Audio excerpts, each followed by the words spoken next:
할렐루야. 오늘도 주님의 크고 놀라우신 은혜와 평강이 여러분에게 함께 하시기를 간절히 축복합니다. 1월 13일 월요일, 오늘 우리에게 주시는 하나님의 말씀은 여호수아 9장 1절로 15절입니다. 요단강 서쪽에 야산과 평원지대와 지중해 연안에서 레바논에 이르는 곳에 사는 헷 사람과 아모리 사람과 가나안 사람과 브리스 사람과 히위 사람과 여부스 사람의 모든 왕이 이 소식을 듣고 함께 모여서 여호수아와 이스라엘에 맞서서 싸우기로 뜻을 모았다. 히위 사람인 기브온 주민들은 여호수아라는 사람이 여리고 성과 아이 성에서 한 일을 듣고서 여호수아를 속이기로 결정하였다. 그들은 낡은 부대와 헤어지고 터져서 기운 가죽 포도주 부대를 나귀에 싣고서 외모를 사절단처럼 꾸미고 길을 떠났다. 발에는 낡아서 기운 신을 신고 몸에는 낡은 옷을 걸쳤으며 마르고 곰팡이 난 빵을 준비하였다. 그들은 길갈 진에 있는 여호수아에게 와서 그와 이스라엘 사람들에게 말하였다. 우리는 먼 곳에서 왔습니다. 이제 우리와 조약을 맺어 주십시오. 이스라엘 사람들이 이 휘위 사람들에게 말하였다. 당신들은 우리 근처에 사는 듯한데 우리가 어떻게 당신들과 조약을 맺을 수 있겠소? 그들이 여호수아에게 말하였다. 우리를 종으로 삼아 주십시오. 여호수아가 그들에게 물었다. 당신들은 누구이며 어디에서 왔소? 그들이 여호수아에게 대답하였다. 종들은 주 하나님의 명성을 듣고서 아주 먼 곳에서 왔습니다. 우리는 주님께서 이집트에서 하신 모든 일을 들었으며 또 주님께서 요단강 동쪽 아모리 사람의 두 왕 곧 헤스본 왕 시혼과 아스타롯에 있는 바산 왕 옥에게 하신 일을 모두 들었습니다. 그래서 우리 땅에 살고 있는 장로들과 모든 주민이 우리를 이리로 보냈습니다. 우리 기브온 주민은 종이 될 각오가 되어 있다는 것을 말씀드리고 우리와 평화 조약을 맺어 달라고 하는 부탁을 하려고 길에서 먹을 양식을 준비해 가지고 이렇게 왔습니다. 우리가 가져온 이 빵을 보십시오. 우리가 이리로 오려고 길을 떠나던 날 집에서 이 빵을 쌓을 때만 하더라도 이 빵은 따뜻하였습니다. 그러나 보십시오. 지금은 말랐고 곰팡이가 났습니다. 우리가 포도주를 담은 이 가죽 부대도 본래는 새 것이었습니다. 그런데 보십시오. 낡아서 찢어졌습니다. 우리의 옷과 신도 먼 길을 오는 동안 이렇게 낡아서 헤어졌습니다. 이스라엘 사람들은 어떻게 해야 할지를 주님께 묻지도 않은 채 그들이 가져온 양식을 넘겨받았다. 여호수아는 그들과 화친하여 그들을 살려준다는 조약을 맺고 회중의 지도자들은 그 조약을 지키기로 엄숙히 맹세하였다. 아멘. 오늘은 기브온 사람들이 여호수아를 속여서 어쩔 수 없이 기브온과 이스라엘이 화친을 맺게 되는 이야기입니다. 여리고 성에 이어 아이 성까지 함락되자 요단강 서쪽에 있는 헷 사람, 아모리 사람, 가나안 사람, 브리스 사람, 히위 사람, 여부스 사람의 모든 왕이 동맹을 맺고 이스라엘과 싸우기로 했습니다. 그런데 히위 사람 중에 기브온에 사는 주민들은 여기에 불참합니다. 오히려 이스라엘과 화친을 맺어 자기의 살 길을 찾아 나가려고 했던 것이지요. 이를 위해 자신들이 가나안 사람이라는 사실을 속이고 가나안이 아니라 훨씬 더 먼 곳에서 온 사람들이라고 속여야 했습니다. 그래서 일부러 낡은 옷을 걸치고 곰팡이 난 빵을 준비해서 여호수아를 만났습니다. 그리고 조약을 맺자고 합니다. 그런데 이스라엘 백성들은 처음부터 쉽게 넘어가지는 않았습니다. 보아하니 이 근처에 사는 듯한데 하며 선뜻 조약을 맺으려고 하지는 않았지요. 그러자 기브온 사람들은 우리를 종으로 삼아 주십시오 하면서 하나님의 명성을 듣고 먼 곳에서 찾아온 것이라고 하였습니다.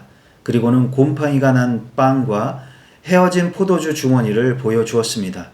이에 이스라엘 사람들은 어떻게 해야 할지를 주님께 묻지도 않은 채 그들을 받아 주었습니다. 이에 여호수아는 그들과 화친을 맺었고 회중의 지도자들은 엄숙히 맹세를 했습니다. 자, 그럼 오늘 주신 말씀을 붙들고 우리는 어떻게 살아야 할까요? 첫 번째로, 여기서 하나님의 마음을 엿볼 수가 있습니까? 저는 이 말씀을 읽고 묵상하면서 기브온 사람들은 속였고 여호수아와 이스라엘 백성들은 그에 속았지만 하나님께서는 속아주신 것 같다는 생각이 들었습니다. 만약에 하나님께서 이 일이 마음에 들지 않으셨고 가증하게 여기셨다면 가만히 있지 않으셨을 것입니다. 기브온 사람들이 속일 수 있도록 가만히 놔두지 않으셨을 것이고 그들을 벌하셨겠지요. 여호수아의 꿈속에 나타나셔서 진실을 가르쳐 주셨거나 천사를 보내서 막아주셨거나 어떻게 해서든지 이런 악한 일을 중단시키셨을 것입니다. 이는 우리에게 구원과 멸망에 관해서 한 가지 중요한 사실을 가르쳐 주고 있습니다.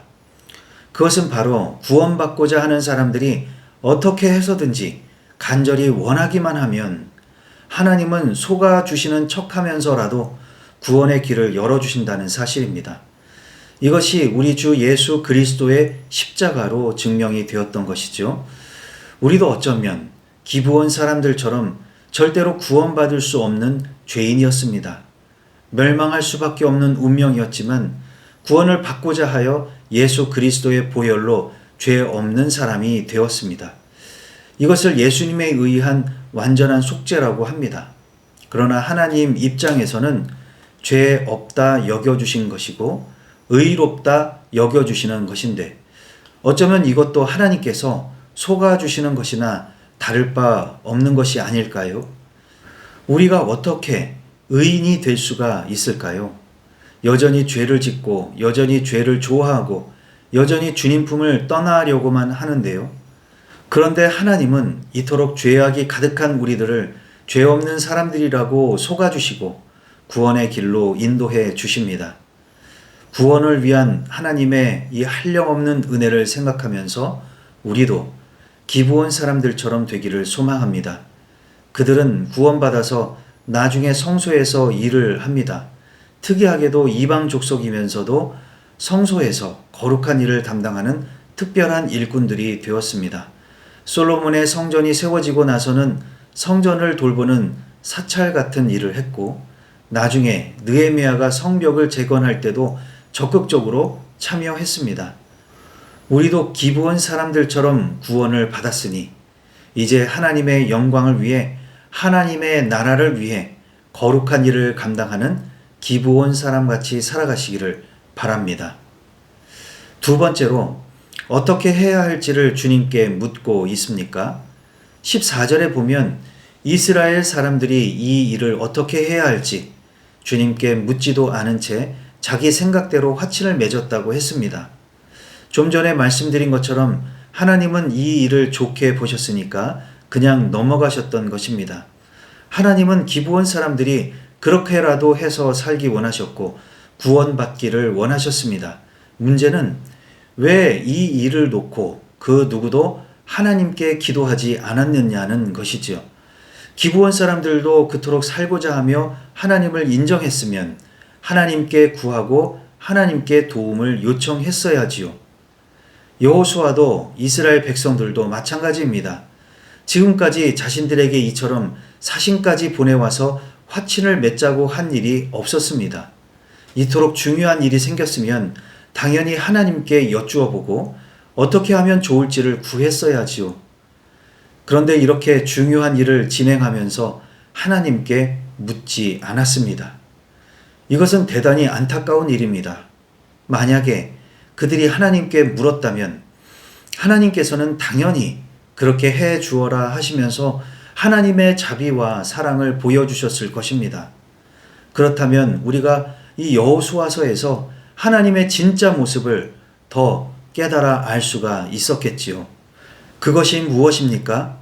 하나님은 이스라엘만의 하나님이 아니라 만군의 주, 만왕의 왕이십니다. 자기를 향해 구원해 달라고 간절히 구하는 사람들을 결코 외면하지 않으시는 분이십니다. 결국 기도하지 않고 하나님께 묻지 않은 것은 하나님이 어떤 분인지 보여줄 수 있는 절호의 기회를 놓친 것이나 다름없습니다. 오늘도 성령님과 동행하며 우리를 향해 언제까지나 속아주시고 참아주시는 하나님 앞에 감사하시기 바랍니다. 내가 잘 속였기 때문이 아닙니다. 하나님이 속아주셨고 용서해 주셨기 때문에 살 수가 있는 것입니다. 그 은혜에 감사하며 주의 일을 겸손히 받들어 섬길 수 있기를 바랍니다. 또한 먼저 하나님께 묻고 기도하십시오. 그래서 하나님이 우리의 모든 것을 주관하고 계심을 인정하고 하나님이 어떤 분이신지를 온 세상에 드러낼 수 있기를 주님의 이름으로 축복합니다. 기도하시겠습니다. 사랑과 은혜가 풍성하신 하나님 아버지, 오늘도 말씀으로 새날을 열어주시니 감사를 드립니다. 우리를 참아주시고 우리가 잘못해도 속아주시고 예수 그리스도의 보혈로 완전하게 용서해 주시는 하나님, 그 크신 은혜에 진심으로 감사를 드립니다. 우리도 기부원 사람들처럼 하나님의 거룩한 일을 위해 쓰임받게 하시고 주를 섬기는 종으로서 겸손히 살아가게 하여 주옵소서. 또한 언제나 하나님께 먼저 기도하고 하나님의 뜻을 먼저 구하기를 소홀하지 않게 하옵소서. 기도의 소중함을 잃어버리지 않게 하시고 기도를 통해 하나님의 하나님 되심을 드러내고 그 결과를 온 세상에 전하고 간증할 수 있는 우리 모두가 되게 하여 주시옵소서. 예수님의 이름으로 기도하옵나이다. 아멘.